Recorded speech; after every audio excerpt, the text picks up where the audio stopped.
Hey y'all, your girl is back to go over another book with y'all. So this series is 5 books long. I've only read book 1.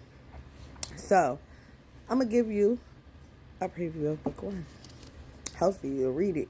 You pick it up and read it, and then maybe we can continue reading together. You know what I'm saying? So it's called Pregnant by the Coldest Millionaire, written by Princess Diamond. Shout out your girl, because it's a page turner. So this book is about Noxima. They call her Noxie, but her other nickname is Tippy. That's very important to remember, because depending on who she's talking to, they're going to switch the nickname up. You know what I'm saying? But the book starts out, she's in a dormitory in college.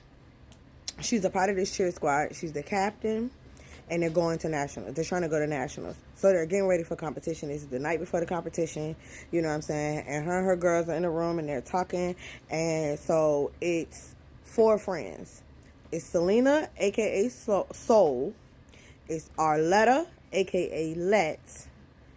Lindsay, and Winter.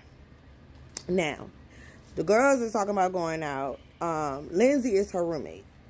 But she ain't feeling going out because her man needs help with tutoring.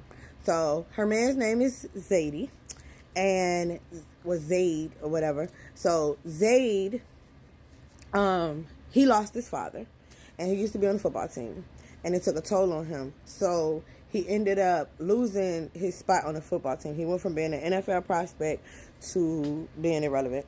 And so he ended up joining the cheerleading squad as well. So he's with them. It's not saying whether they're like in a real dormitory or whether they're in a hotel room, but I know they're getting ready for comp. And her point to her girls was, y'all don't need to go to this party anyway because you shouldn't be drinking the night before comp. But they didn't want to hear that. They wanted to go out. So they went out the room to go to one of the other girls' rooms to go drink.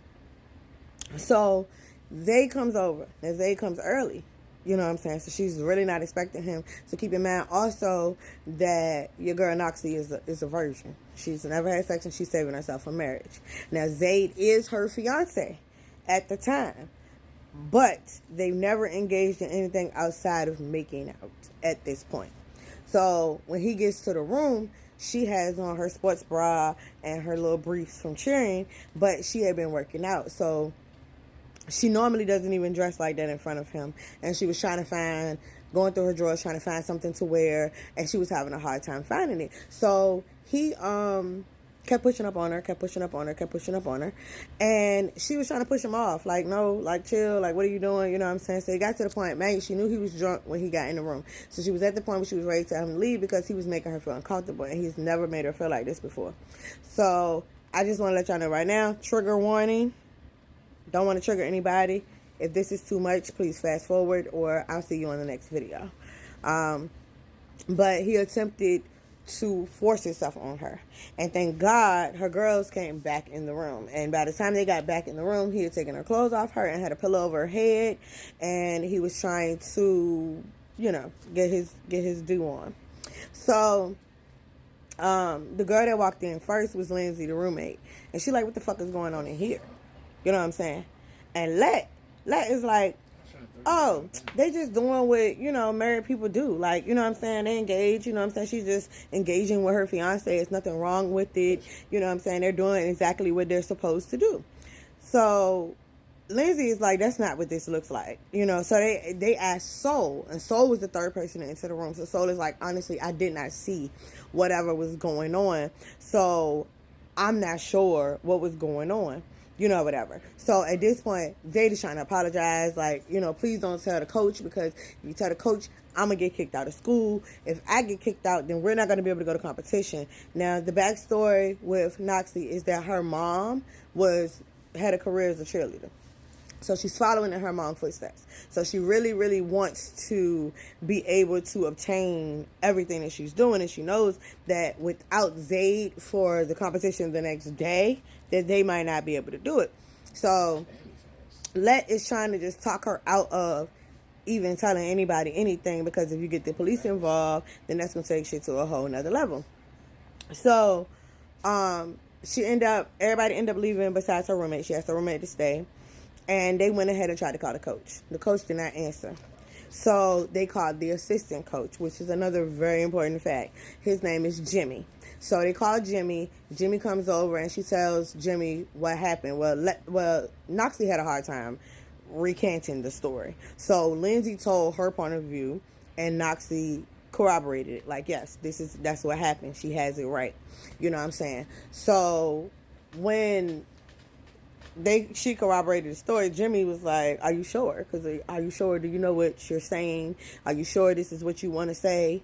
You know what I'm saying? Are you sure this is, because basically you let him in your room after curfew. So it looks bad on you because that's your fiance and nobody would think that you weren't sexually active with him, kind of making her feel bad, So she was like, you're right. When you say it like that, it does sound kind of fucked up. She was like, but can you wait until after the competition to say something to coach? So he's like, okay, like, I'll try. But after the competition, the police and everybody going to be involved. So they go to this competition. Everything's fine. They get through the first round. They're the winners for the first round. For the second round, Noxie felt like something was off. And as captain, she can call the comp. But she didn't call it because she wasn't sure what was off. She just knew something didn't feel right. So she was just like, well, I'm going to go with it. She called her mom. They did her affirmations. Her mom prayed with her. And she just rolled with the punches. She was just like, this is what I got to do.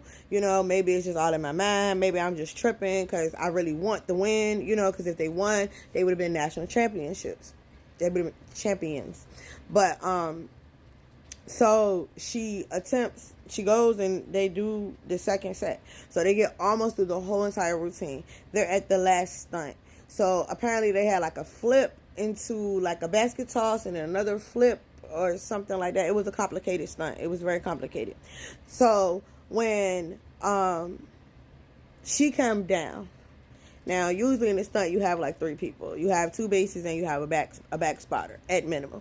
So apparently Zadie and Let were 2 of her people on her base.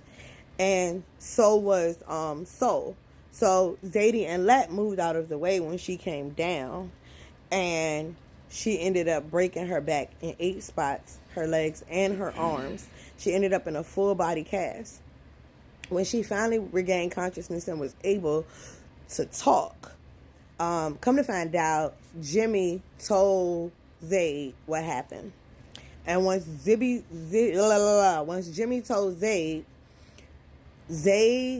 Let, and Jimmy formulated a plan to take her out. To keep her from ruining Zayd's career, whatever career that was, because he already lost football. So basically, I guess him not getting kicked out of school or what have you. So her lawyer advised against her testifying in the trial. They end up leaving Let in jail, but the coach and Zayd got out because the coach made sure Zayd was straight. And come to find out, the whole time, y'all, Let was fucking with Zayd.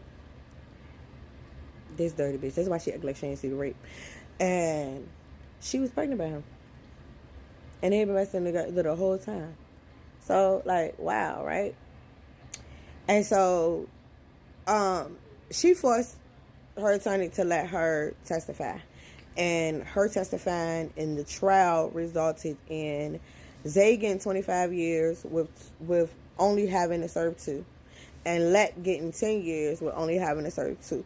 Because the judge felt like she needed to be punished as well. Like, almost losing my fucking life wasn't enough fucking punishment. Insanity. You know what I'm saying? And the coach got off 100%. He didn't have to do a damn day in jail. Ain't that some shit? Ain't that some shit? Well, I'm almost out of time, so stay tuned for the next part.